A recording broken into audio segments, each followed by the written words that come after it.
ఇప్పుడైన తర్వాత సుప్రీంకోర్టు సంచలన తీర్పు ప్రమాదాల పరిహారం పైన కొత్త రూల్స్ అన్నమాట అమలు.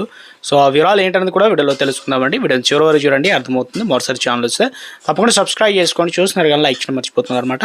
లైక్ చేయండి, వీడియోలకైతే వెళ్ళిపోదామండి. ఇంకా రోడ్డు ప్రమాదాల కేసులో బాధితులకు లేదా వారి వారసులకు అందించేటువంటి నష్టపరిహారం లెక్కింపు ప్రక్రియలో మరింత పారదర్శకత, ఏకరూపత తీసుకొచ్చేందుకు భారత అత్యున్నత న్యాయస్థానం అయితే కొత్త రూల్స్ మార్గదర్శకాలు అనేది రిలీజ్ చేసిందనమాట. గతం కంటే ఇప్పుడు కొన్ని రూల్స్ అనేది చేంజ్ చేసిందనమాట. అంటే క్లెయిమ్దారుడు ఎవరైనా క్లెయిమ్దారుడు జీతం పొందే ఉద్యోగి అయినా, స్వయంగా ఉపాధి పొందే ప్రొఫెషనల్ అయినా, లేదా గతంలో ఇన్కమ్ ట్యాక్స్ ఐటీ రిటర్న్ దాఖలు చేయని వారైనా ఆదాయాన్ని ఎలా అంచనా వేయాలనేది వారి కోర్టుకు స్పష్టత ఇచ్చిందనమాట. సుప్రీంకోర్టు మార్గదర్శకాలు ఎందుకు జారీ చేసిందనంటే, గత 5 ఏళ్లలో అత్యధికంగా ఉన్న ఐటీఆర్ మొత్తాన్ని పరిగణలోకి తీసుకొని హైకోర్టు ఒక కేసులో ప్రమాద పరిహారాన్ని ఎంత రావాలి, ప్రమాదానికి సంబంధించి ఏంటి అని దానిపైన క్లెయిమ్ చేసుకునే దీనికి సంబంధించి సవాలు చేస్తూ ఒక ఇన్సూరెన్స్ కంపెనీ దాఖలు చేసిన అప్పీల్ పైన విచారణ సందర్భంగా సుప్రీంకోర్టు అయితే తీర్పు అయితే ఇచ్చిందనమాట.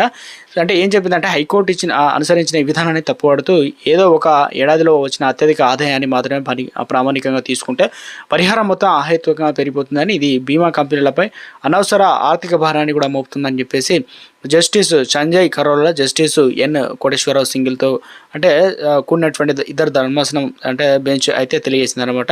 ఇందులో వచ్చేసి ఉద్యోగుల స్వయం ఉపాధి కావచ్చు, వ్యక్తుల ఆదాయం లెక్కింపు విధానం, ఇందులో మోటార్ వాహనాల చట్టం అయితే ఉంటుంది. ఇందులో వచ్చేసి దీని కింద ఆదాయం లెక్కించడానికి ఎలాంటి నిర్దిష్ట లేదా కఠినమైన ఫార్ములా లేదని బెంచ్ అభిప్రాయపడింది అనమాట. ఐటీఆర్ ఆధారంగా పరిహారాన్ని నిర్ణయించేటప్పుడు ట్రిబ్యునల్ వారి జీవనోపాధి స్వభావాన్ని బట్టి కూడా వ్యత్యాసాలను గుర్తించాలని తెలియడం జరిగింది అనమాట. జీతం పొందే ఉద్యోగులు వీరికి సాధారణంగా స్థిరమైన ఆదాయం అనేది ఉంటుందన్నమాట.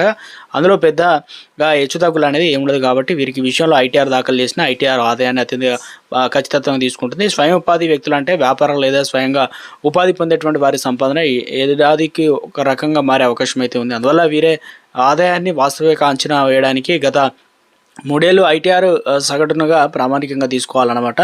ఒకవేళ ఏదైనా ఒక నిర్దిష్టమైన సంవత్సరం ఒకేసారి భారీగా లాభం రావడం వల్ల కూడా ఐటీఆర్ అనేది ఆదాయం ఎక్కువ చూపించినా కూడా, లేదా అసాధారణ నష్టాల వల్ల కూడా ఆదాయం చాలా తక్కువగా ఉన్న ట్రిబ్యునల్ ఐటీఆర్ పైన ఆధారపడి ఉంటుందని చెప్పేసి చెప్తున్నారు అనేది. ఒకవేళ గతంలో ఐటీఆర్ దాఖలు చేయకపోతే, క్లెయిమ్ దారుడు కనుక గతంలో ఐటీఆర్ ఫైల్ అనేది దాఖలు చేయని పక్షంలో ట్రిబ్యునల్ ఈ పత్రాలు అనేది ఆధారం చేసుకోవచ్చు. ఫామ్ 26AS బ్యాంక్ స్టేట్మెంటు, జీతం సర్టిఫికేట్, శాలరీ ఇవన్నీ అనేది తప్పనిసరి అని చెప్పేసి కొత్త క్లెయిమ్ దారుడు ఎవరైనా నష్టపరిహారం సంబంధించి ఇవన్నీ కూడా కొత్త మార్గదర్శకాలు అయితే రిలీజ్ చేశారనమాట.